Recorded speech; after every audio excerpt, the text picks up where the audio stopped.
Muchísimas gracias, bienvenidos sean a este espacio. Mi nombre es Paul Sfeir. Estamos hoy con el doctor René Bolio, presidente de la Comisión Mexicana de Derechos Humanos, también presidente de la Comisión Internacional Justicia Cuba, ex senador mexicano. René, muchísimas gracias por acompañarnos, gracias por estar aquí con nosotros. Muchas gracias, un saludo a todos los que nos escuchan y nos ven. Doctor Bolio, ¿qué es el trabajo? ¿Cómo se define el trabajo? Bueno, el trabajo es una actividad humana, es una actividad que solo puede hacer el ser humano y es ocuparse en algo, ocuparle el tiempo en hacer algo, con el objeto no solo de ocuparse, sino de obtener los ingresos para adquirir los bienes necesarios para subsistir. ¿Trabajar es un derecho? Como es parte de la naturaleza humana, es por lo tanto un derecho humano. Es más allá de un derecho, es un derecho que adquiere el ser humano por el propio elemento de ser humano. Entonces, cuando un humano tiene la capacidad de trabajar, adquiere no solo el deber, que viene como a veces lo quieren ver como una maldición bíblica, ¿no? De que a la expulsión del paraíso se le dijo que iba a ganarse el pan con el sudor de la frente, no solo como ese deber u obligación, sino como un derecho a perfeccionarse, un derecho a producir, un derecho a buscar el bien de la familia y por lo tanto de la comunidad, de la sociedad y eventualmente del mundo. Ahora bien, el trabajo es un derecho y es un derecho humano, pero para quienes están insertos dentro ya del mundo laboral, en el trabajo también hay derechos. Por supuesto. Y esto se ha ido mejorando a lo largo de la historia. Los ciudadanos de diversas naciones pues se han encontrado que tienen que trabajar, desde los campesinos, los alfareros, los soldados, todo mundo tiene que trabajar, pero poco a poco estos derechos se fueron escribiendo. Se llegó a un momento histórico por el siglo XIX con la industrialización del mundo en la cual se cometieron muchas injusticias en el mundo del trabajo.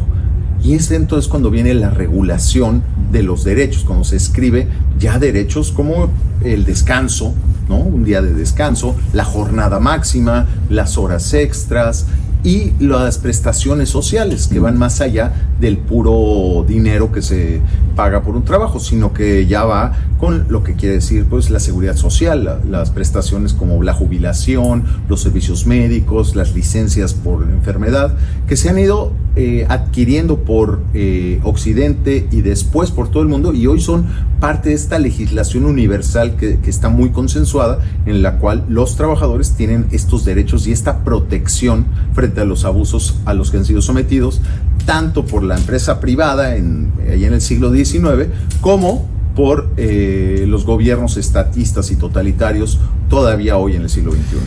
Bien, entonces quiere decir que tenemos derechos, los trabajadores tienen derechos en forma de también beneficios. Esos beneficios son aparte del salario, que es un concepto que ya vamos a definir un poquito más adelante en el programa, doctor. Así es. Ahora, tenemos claro que el trabajo es un derecho, tenemos claro el trabajo como derecho. Por favor, explíquenos ahora el trabajo como deber. El deber es como un deber de subsistencia.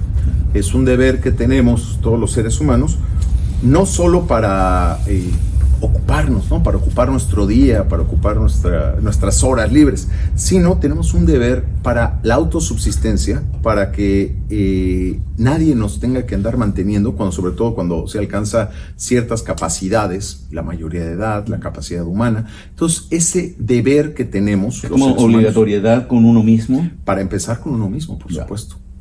Pero para seguir con la familia, porque no hay persona que no pertenezca a una familia. Claro. Entonces, sea uno la cabeza de familia o no, sea hijo, cónyuge, nieto, sobrino, pues tiene una obligación con esa familia de ayudar a la subsistencia. Y ese deber también es con la sociedad, porque una persona inserta en la sociedad debe participar de la mejora de esa sociedad. Por eso en muchas sociedades, legislaciones, se ha penado casi como delito la vagancia, ¿no? Oye, eres un vago, sin oficio ni beneficio, no haces nada. Oye, eso no solo está sancionado socialmente como una mala conducta, sino que en muchos países, a lo largo de la historia, se ha considerado incluso un delito, ¿no? Sí, ¿Por qué? Porque tenemos una obligación. Y se aplica de hecho una ley de vagos. Claro, en varios países. Una ley de vagos.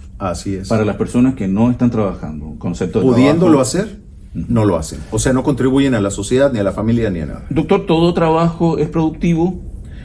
No necesariamente. Ya. Idealmente, todo trabajo produce algo, ¿no? El trabajo físico, el trabajo intelectual, el trabajo deportivo, pero se producen ideas, se produce ciencia, se producen muchas cosas, porque no todo el trabajo es igual, ¿no? El trabajo físico no es lo mismo el de una mina, un pescador, el de un abogado, un ingeniero, un doctor, ¿no? Entonces, pero es trabajo, es esfuerzo, es desarrollo de algo que deja algo a la sociedad. Ya, es una manera de trascendencia también. Sí, de trascendencia y de legado, ¿no? De legado. ¿Qué le digo yo al mundo y a mi sociedad? Hablemos un poquito sobre ese concepto que mencionó usted un poco antes en el programa. Vamos a hablar sobre el salario y la justicia en términos del trabajo. ¿Qué es el salario, doctor Bolio? El salario, vamos a hablar un poquito de la raíz, viene de sal, porque el que recibe la sal, salario. ¿Por qué? Porque en tiempos de los romanos, que esta nomenclatura viene de ahí, a las personas que trabajaban se les pagaba con sal. No había monedas disponibles, ¿no? Sí. Entonces la sal era la mercancía que se podía cambiar por otras mercancías, ¿no? Su pedazo de sal lo podían cambiar por carne, granos, Sí, pues. lo que fuera. Y entonces era la moneda. Entonces se le quedó el salario, y el asalariado como tal, el que recibe una contraprestación por sus trabajos, por su servicio, por su actividad. Salario, sueldo, es lo mismo. Sí, Ya. sí, es la contraprestación del trabajo. Ya. ¿De qué depende ese salario? ¿Cómo se sustenta ese salario? ¿Cuáles son las condiciones que tienen que existir para que haya un salario? Bueno, para empezar, hay muchos tipos de salario, ¿no? Pero el que nos interesa es el salario que se integra con la justicia, es decir, un salario justo. Un pago que se hace de manera excesiva es injusto, se le paga más a una persona por hacer poco. O al revés, que es lo más común, que se le pague menos de lo que requiere para su subsistencia. Entonces aquí entra un concepto doble del salario, ¿no? El primer concepto es el estricto. Me pagas por trabajar, ¿no? Punto. Pero un salario ampliado, que es el que hoy tenemos como ya una norma en el mundo, que es no solo el salario, sino las condiciones para, como decíamos, ciertas necesidades como la enfermedad, la jubilación, la maternidad, una serie de cuestiones que van más allá, que ya son prestaciones, que no son solo en dinero, sino que es ya en capacidades de evitar grandes gastos, por ejemplo, la seguridad social, evitar que una persona, una cuestión de salud, lo lesione y a su familia los deje en la calle, o la jubilación, cuando uno ya ha trabajado y no tiene suficiente energía para seguir trabajando, pero que siga disfrutando de lo que sembró cuando tuvo la capacidad de trabajar. Entonces, el salario, hay un adjetivo muy importante, que es el salario justo. ¿Cuánto es lo que debe ganar una persona? Bueno, entonces tenemos que partir de un suelo, ¿no? ¿Cuál es ese suelo que el mínimo que debe ganar una persona? Lo suficiente para que él y su familia tengan acceso a la subsistencia, es decir, alimentos. ¿Qué entendemos por alimentos? No solo la comida, sino el vestido, claro, la casa, la educación, incluso la salud, incluso la diversión, claro, ¿no? O sea, que es una parte, o el descanso. Entonces, todo esto lo debe garantizar al nivel de esa persona el salario justo. Pero, pues, las condiciones no es lo mismo el salario justo en Noruega que en Afganistán, ¿no? O en África que en Canadá. Claro. Entonces, ¿qué es lo justo? Pues debe estar adecuado primero al trabajador. Es lo más importante, el ser humano, el trabajador.